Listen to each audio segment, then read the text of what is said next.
Assalamualaikum warahmatullahi wabarakatuh. Ketemu lagi dengan Bagus Juan Maulana SKM dalam video tutorial program kusta. Teman-teman, hari ini saya akan share materi tentang tips bagi penderita kusta yang ingin pindah tempat berobat. Nah, ada beberapa pasien yang konsul ke saya, Pak, saya pengen pindah tempat ke Jawa. Nah, karena saya di luar Jawa, fasilitasnya seperti ini, terus skill dari programmernya itu kurang mumpuni, sehingga saya pengen berpindah ke tempat yang dimana fasilitasnya, lalu orang-orangnya, programmernya cukup kompeten di bidang kusta. Ya, seperti itu. Ada yang seperti itu, pindah antar pulau. Ada yang pengen pindahnya antar kabupaten, dari kabupaten A ke kabupaten B. Ada yang pindahnya itu di dalam kabupaten, masih dalam satu kabupaten, puskesmas A ke puskesmas B, karena dia misalkan berobat di puskesmas A, di situ programmernya baru, skillnya tidak cukup mumpuni, ditanya juga bingung, tidak tahu reaksi dan sebagainya. Sedangkan dia mendengar penderita kusta lainnya, temennya di puskesmas B, dia pelayanannya oke, di sana programmernya senior, pengalamannya sudah banyak ya. Lalu di sana juga tata laksana reaksinya juga oke. Sehingga dia pengen pindah ke puskesmas B, itu masih dalam satu kabupaten.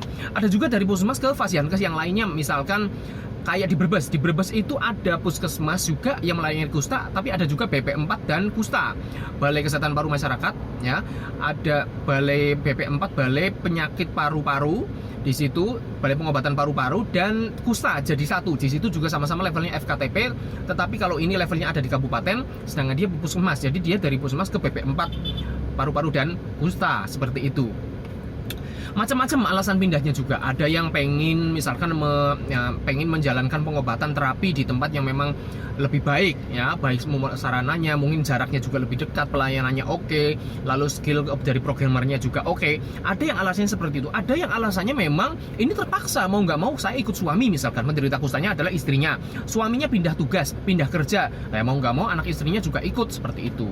Terpaksa pindah dan tidak tahu di sana fasilitasnya seperti apa, jaraknya seperti apa dengan puskesmas, skillnya seperti apa dan sebagainya. Nah, itu sebuah resiko yang memang harus dialami oleh penderita kusta yang memang harus terpaksa pindah ikut suami, seperti itu. Nah, tentunya ini Anda harus tahu, ya harus menyadari Anda pindah itu karena apa. Kalau memang pindahnya memang untuk menuju ke tempat pelayanan kesehatan yang lebih baik ya, seperti itu, ya Anda harus cari keterangan dulu, itu memang puskesmas yang Anda tuju atau fasiankes yang Anda tuju emang bener apa enggak informasinya seperti itu. Anda boleh mengunjungi ke sana dulu, nggak apa-apa kalau memang itu memang terjangkau jarak dan waktunya, seperti itu. Di cross check seperti itu. Apakah di sini bisa melayani kusta? Apakah di sini petugasnya bisa berkompeten? Ini Anda konsul ke situ sebagai pasien, periksa juga nggak apa-apa. It's okay, konsultasikan misalkan ada gejala yang Anda rasakan dan sebagainya. Sehingga Anda tahu dengan persis, ya memang tujuan saya adalah fasiankes ini yang memang pelayanannya lebih bagus dan kompeten ya, secara ilmu dan kompetensi dari programmernya, seperti itu. Nah, Anda cari tahu dulu. Kalau misalkan pindahnya itu karena terpaksa ngikut suami dan sebagainya, itu memang sebuah resiko. Tetapi alangkah lebih baik sebelum Anda pindah, kalau memang misalkan itu takdir Anda harus pindah ke sana, Anda mencari tahu informasi. Nah, misalkan Anda akan pindah ke daerah mana, di kecamatan mana, desa mana, RT RW mana. Nah, kira-kira di situ fasilitas yang terdekat itu mana? Apakah ada puskesmas? Apakah puskesmas tersebut melayani kusta dan sebagainya? Anda mungkin bisa googling, Anda mungkin bisa tanya orang-orang yang dekat daerah sana, barangkali ada family atau teman yang sudah lokasinya ada di sana. Apakah di sana ada tempat pelayanan kesehatan yang melayani kusta dan sebagainya? Di situ seperti apa pelayanannya dan sebagainya? Anda bisa cari tahu dulu. Meskipun itu sebuah takdir buruk, di sana ternyata jauh dari puskesmas, Anda mau ke puskesmas juga harus antar pulau, melewati laut dan sebagainya, ya itu memang takdirmu seperti itu, Mas. Tapi alangkah lebih baik Anda cari tahu dulu. Ya, jadi kalau misalkan Anda sudah ke sana, misalkan ada gejala apa-apa, Anda bisa cepat aksesnya. Jangan Anda ke sana belum tahu mana yang harus dituju. Anda misalkan ke sana sedang reaksi dan sebagainya, Anda bingung. Anda ke sana obatnya habis, Anda bingung dan sebagainya dan sebagainya. Oke? Jadi lebih baik Anda cari tahu dulu. Itu yang pertama. Tips dari saya seperti itu. Yang kedua, Anda kalau mau pindah, mintalah surat rujukan plus kartu penderita. Ya. Jadi yang namanya rujukan itu baik rujukan itu kan bisa horizontal, bisa vertikal, bisa horizontal ya. Horizontal berarti antar fasiankes yang sesama levelnya. Kalau vertikal berarti misalkan dari puskesmas ke rumah sakit, seperti itu, atau dari rumah sakit tipe D ke C atau C ke B, seperti itu ya. Apapun itu rujukannya, baik horizontal maupun vertikal, itu secara aturan harus ada surat rujukan. Surat rujukan yang bersifat general ya, misalkan kepada teman sejawat kan gitu biasanya bahasanya rujukan itu ya. dari dokter ke dokter atau dari programmer ke programmer kusta. Kepada teman sejawat programmer kusta misalkan, minta berikut ini kami kirimkan atau kami rujuk pasien, biodatanya bla bla bla bla bla. Nah, terus di situ kan ada keterangannya, baik tanda-tanda vital, terus hasil pemeriksaan dan sebagainya, terus permohonan untuk tindak lanjut apa. Jadi secara eksplisit di situ jelas apakah tindak lanjutnya pemeriksaan, apakah tindak lanjutnya adalah menindaklanjuti memberikan obat kusta secara rutin, sisanya berapa blister dan sebagainya ya. Itu rujukan itu harus ada. Jadi begini guys, saya sebagai nakes kalau menerima orang tiba-tiba datang pasien ya, terus saya berobat di sana, sekarang saya mau berobat di sini, mohon tindak lanjut diteruskan. Loh, suratnya mana? Bukannya saya gimana ya? Bukannya saya nggak percaya sama si pasien. Ya bisa aja percaya, tetapi rujukan ini yang merujuk adalah antar nakes gitu loh. Anda itu orang yang dirujuk, Anda itu objek rujukannya, yang merujuk subjeknya itu nakes. Jadi memang sudah kewajibannya antar nakes kalau mau rujuk-merujuk itu harus membuat surat rujukan. Karena ada beberapa kode, beberapa keterangan, beberapa bahasa, beberapa tulisan yang mungkin hanya bisa dipahami oleh sesama nakes gitu loh. Jadi kalau misalkan saya nanyanya langsung ke pasien, Anda memang sudah berapa blister? Satu, Anda bisa aja lupa. Anda bisa aja misalkan bohong, bisa aja bohong. Bagaimanapun pasien juga bisa aja bohong. Terus misalkan ada tanda-tanda gejala seperti apa, lalu keterangannya itu kan harusnya secara tertulis gitu loh. Ya, yang pertama harus dipercayai adalah tulisan antar nakes yang merujuk kepada yang dirujuk seperti itu. Di situ tulisannya apa saja, tindak lanjutnya apa saja, yang sudah diberikan apa saja seperti itu. Itu harus ada, wajib Mas. Ya, bagaimanapun kalau misalkan suatu kondisi tidak ada surat rujukan, itu pasti akan sangat sulit bagi puskesmas atau vaskes yang menerimanya. Ini pasien sudah sampai mana, gejalanya apa saja, riwayatnya seperti apa saja. Ya, bagaimanapun tulisan yang objektif seperti itu, yang hasil pengkajian dan anamnesa tenaga kesehatan itu harus lebih dipercaya daripada pengakuan subjektif si pasien. Pasien boleh ngomong, cerita dan sebagainya, itu data subjektif. Ya, subjektif itu data yang digali oleh pasien ya, sedangkan kita anamnesa itu lebih percaya ke sesama nakes karena anamnesa itu ada prosedurnya, apa saja yang ditanyakan, sistematika anamnesa itu pengkajian seperti apa, penelusurannya seperti apa. Jadi wajib ada surat rujukan. Tetapi surat rujukan saja itu tidak cukup ya. Jadi Anda kalau misalkan mau dirujuk, Anda harus minta fotokopi kartu penderita. Jadi kartu penderita ini adalah dokumentasi, merupakan bagian dari rekam medis ya. Kalau kusta ini dokumentasinya, rekam medisnya itu harus ada yang namanya kartu penderita. Ini istilahnya kartu penderita tapi bentuknya adalah buku. Ada kartu penderita, ada kartu berobat. Kalau kartu berobat yang satu lembar, maaf saya tidak bawa. Kartu berobat itu satu lembar, kartu berobat kusta itu dikasihkan kepada pasien, itu hanya untuk pengingat. Oh, tanggal berikutnya untuk ngambil blister kusta berikutnya, obat berikutnya adalah tanggal sekian. Nah, seperti itu hanya untuk pengingat saja. Itu kartu berobat namanya. Kalau kartu berobat dipegang pasiennya aja, nggak usah ditunjukkan juga nggak masalah. Tetapi yang wajib banget itu ini ya, kartu penderita. Ini bentuknya buku.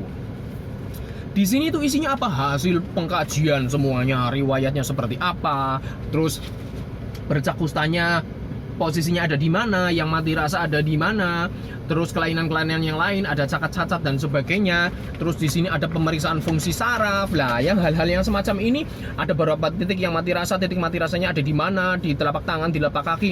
Terus nanti bisa dibandingkan dari bulan ke bulan dan sebagainya. Jadi ini jangan ketinggalan. Kadang-kadang ada pasien pindahan tetapi tidak membawa ini. Lah gimana? Ya bisa aja sih kita sebagai pasien puskesmas yang baru memeriksa lagi dari awal, ya kan? Tetapi kan bisa saja terjadi adanya perubahan fungsi saraf antara sebelum diperiksa kita dengan setelah kita periksa. Lah kalau ada perubahan seperti itu dan ternyata perubahan itu merupakan tanda-tanda reaksi yang silent, yang tidak ada tanda-tanda peradangannya, misalkan neuritis yang silent neuritis, tiba-tiba ada titik-titik mati rasa di situ yang baru, yang sebelumnya belum ada jadi ada, lah itu kan nggak konangan. Padahal itu sedang reaksi tapi kita tidak mendeteksinya sebuah reaksi. Nah, itu kan jadi masalah. Jadi harus minta fotokopi kartu penderita. Nah, kartu penderita aslinya ini tetap berada di puskesmas asal. Karena bagaimanapun ini adalah bagian dari rekam medis. Jadi bagaimana misalkan ada suatu keperluan untuk menelusuri rekam medis dulu, catatannya seperti apa sih, tingkat cacatnya berapa, cacatnya di mana saja ya, mati rasanya di mana saja, bercaknya di mana saja, mappingnya, itu masing-masing puskesmas itu harus punya.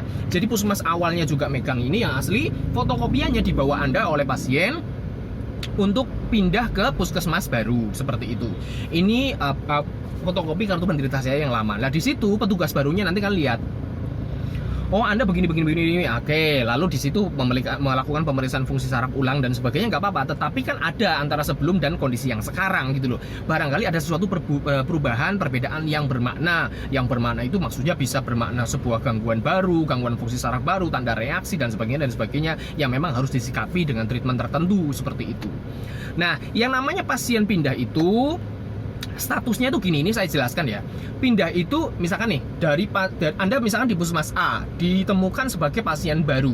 Di situ misalkan penemuan adalah sukarela. Nanti misalkan baru berobat 6 blister untuk pasien MB, lalu di situ ditulis P, pindah seperti itu. Nah, tatkala Anda masuk ke puskesmas B, di situ Anda bukan sebagai pasien baru tapi pasien lama. Kategorinya pindahan seperti itu, tinggal melanjutkan 6 blister sisanya seperti itu.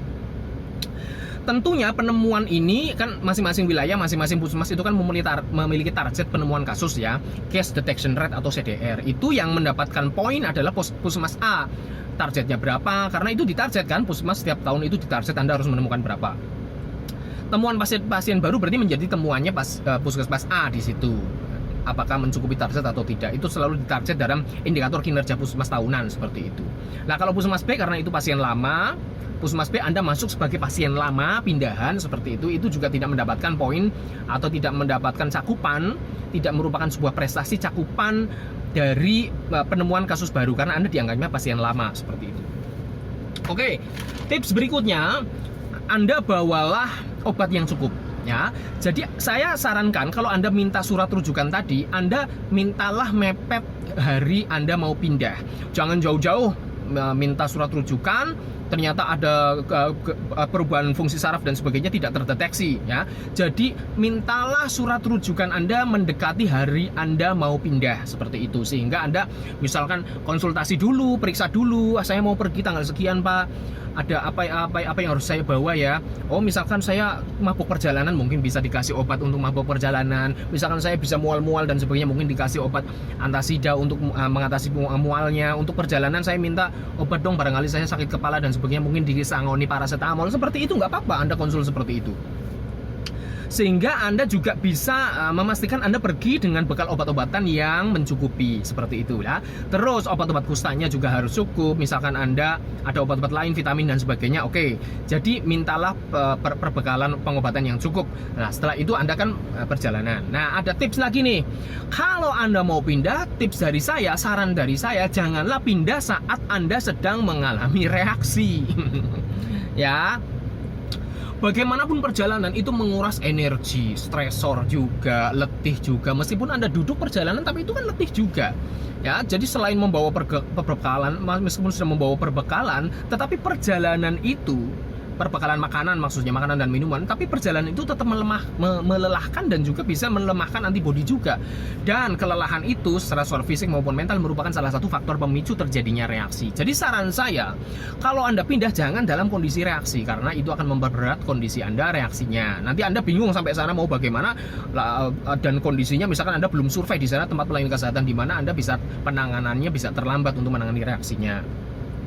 Oke, usahakan jangan dalam kondisi reaksi, usahakan dalam kondisi yang sangat fit, perbekalan juga penuh, juga cukup ya. Jadi perjalanan Anda itu jangan sampai perjalanan Anda ini menjadi faktor pemicu terjadinya reaksi. Gimana perjalanan ini Anda mulus, sampai sana juga sehat, istirahatnya cukup, nutrisinya cukup, sehingga Anda bisa melanjutkan kehidupan di sana dengan lebih baik, lalu kontrol ke tempat pelayanan kesehatan yang baru di sana. Demikian tips dari saya, terima kasih. Assalamualaikum warahmatullahi wabarakatuh.